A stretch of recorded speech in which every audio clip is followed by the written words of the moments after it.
गलवान और एलएसी का झगड़ा। व्लादिमीर पुतिन बोले, भारत और चीन हमारे दोस्त, उनके नाजुक रिश्ते पर रूस नहीं करेगा कुछ। बहुत कुछ चल रहा है इस समय जियो पॉलिटिक्स में, और अब रूस ने किस तरह का बयान दिया ये आपको सुनना चाहिए। एशिया में रूस के रणनीतिक संतुलन को रेखांकित करते हुए पुतिन ने कहा कि भारत और चाइना के साथ रूस के दशकों पुरानी साझेदारियां स्वाभाविक रूप से विकसित हुई हैं और दोनों संबंध एक दूसरे से पूरी तरह अलग हैं। रूस के राष्ट्रपति व्लादिमीर पुतिन ने गुरुवार 4 जून को कहा कि भारत और चीन के नाजुक द्विपक्षीय संबंधों में रूस हस्तक्षेप नहीं करेगा। उन्होंने विश्वास जताया कि भारत और चीन काफी लंबी समय से चले आ रहे सीमा विवादों को सौहार्दपूर्ण तरीके से सुलझाने के लिए प्रतिबद्ध है। पुतिन ने पीटीआई समेत दुनिया भर की न्यूज एजेंसियों के प्रमुखों के साथ व्यापक बात की। इस बातचीत में उन्होंने प्रधानमंत्री नरेंद्र मोदी और चीन के राष्ट्रपति शी जिनपिंग की सराहना करते हुए कहा कि दोनों नेता सीमा संबंधी मामलों को शांतिपूर्ण तरीके से हल करने के लिए प्रतिबद्ध हैं। पीटीआई के एक सवाल के जवाब में व्लादिमीर पुतिन ने कहा कि भारत और चीन के बीच नाजुक और बहुआयामी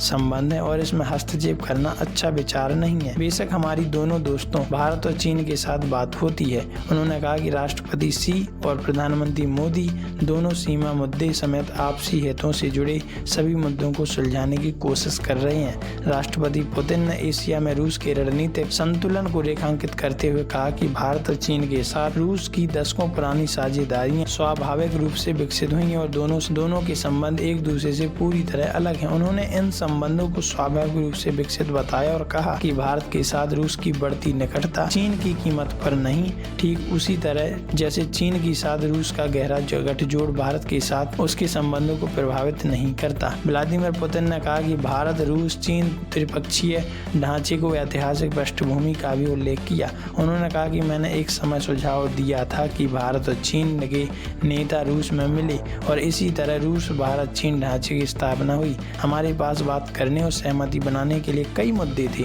भारत और चीन ने 2020 में गलवान घाटी में हुई घातक झड़पों और उसके बाद 4 साल से ज्यादा समय तक बने रहे सैन्य गतिरोध के कारण अपने संबंधों में आए गंभीर तनाव के बाद पिछले 1 साल से अधिक समय में संबंधों को फिर से सामान्य बनाने के लिए कई कदम उठाए। तो इस पर आपकी क्या राय है, कमेंट में जरूर बताइएगा।